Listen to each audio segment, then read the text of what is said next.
Planning a trip to New Zealand?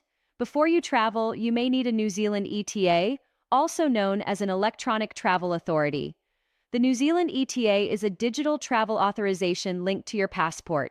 It was introduced in 2019 to make travel smoother, improve border security, and help protect New Zealand's environment. Applying for the New Zealand ETA is simple and fully online. You can submit your application from anywhere, and in many cases, approval is issued within about 1 hour.